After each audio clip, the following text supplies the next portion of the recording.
Armenia's EU aspiration is no longer a fantasy. It's closer than you think.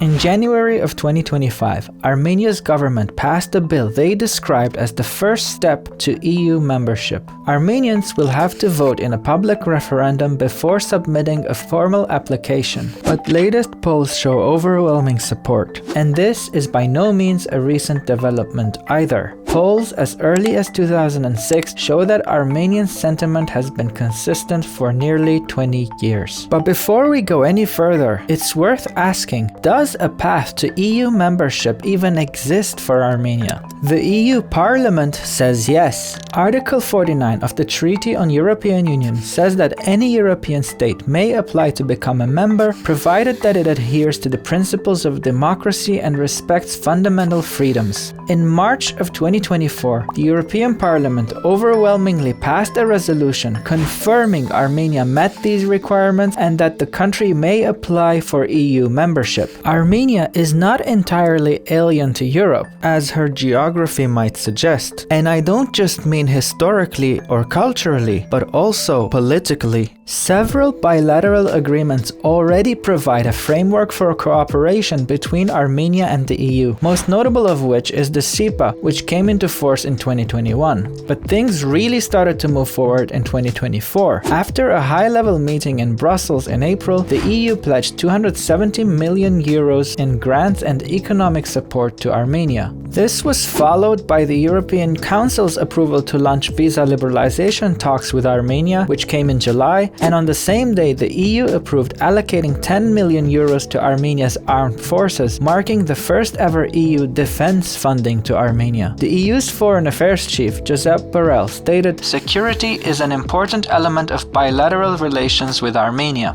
Speaking of security, back in 2022, a European Union monitoring mission was established in Armenia after aggressions from neighboring Azerbaijan. The mission deployed European civilian monitors to observe the situation along Armenia's borders and report back to the EU. The original proposal was to deploy these observers on both sides of the border. However, this was rejected by Azerbaijan, so the EU monitors have been patrolling the Armenian side of the border since. But has their presence actually made any difference? Let's take a look at the numbers. Here's a graph showing the number of deaths resulting from border escalations. And here's where the EU observers were first deployed. As you can see, there is a clear drop-off in the frequency and intensity of clashes since their deployment. But how can having monitors on the border prevent violence? You see, in the past, whenever there was an escalation on the border, both countries would accuse each other of inciting it, leading to generic both-sided statements from the international community. Having EU monitors on the border refuting Azerbaijan's false claims has taken away their ability to launch border skirmishes while maintaining plausible deniability, which is why Azerbaijan continues to vehemently oppose the EU mission, accusing the monitors of espionage and even threatening them by force. But this isn't even the full picture. If we zoom in on this 2023 clash where 4 Armenians were killed around the village of Nerkin-Hand, we find that the EU observers were actually blocked from entering the area by Russian border guards. Russia has maintained a military presence in Armenia since the collapse of the Soviet Union, but in recent years have signed an alliance with Azerbaijan. It should come as no surprise then that Russia's statements about the EU mission have been nearly identical to Azerbaijan's, saying the European mission does nothing to protect Armenia, but instead collects intelligence against Azerbaijan, Iran, and Russia. The Russian foreign minister went as far as calling it a NATO mission. But the Armenian foreign minister noted that since its deployment there hasn't been any major escalation, saying that it really works. Which must be why in January of 2025 the European Council extended the mission for another 2 years, despite protests from Russia and Azerbaijan. But why does this matter?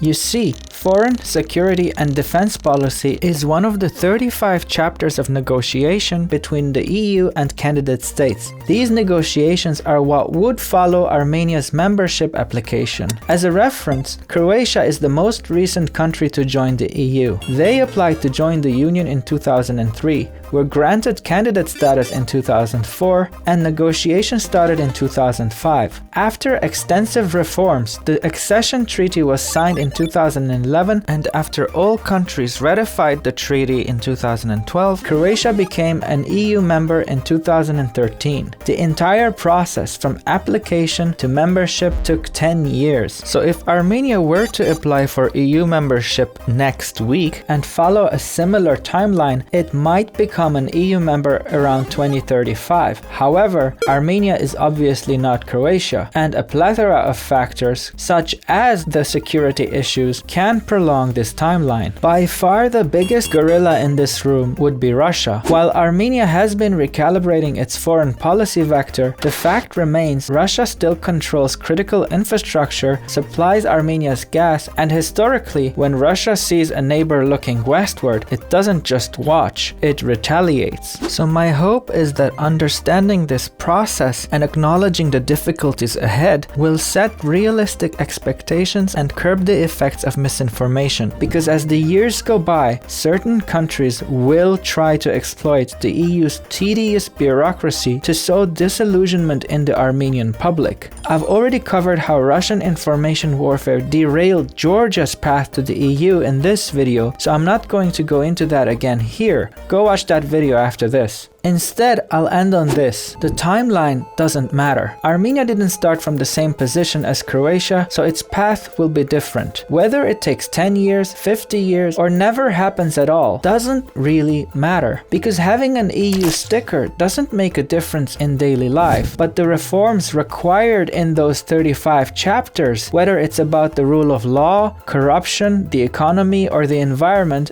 absolutely do make a difference. That might not sound as glamorous, but think about what that means. The benefits of pursuing EU membership start to take effect long before membership is officially granted, or even if it is not granted at all. That's why every step forward, no matter how small, is still a step towards a more resilient and prosperous Armenia. So don't get caught up on the timeline. Focus on the progress.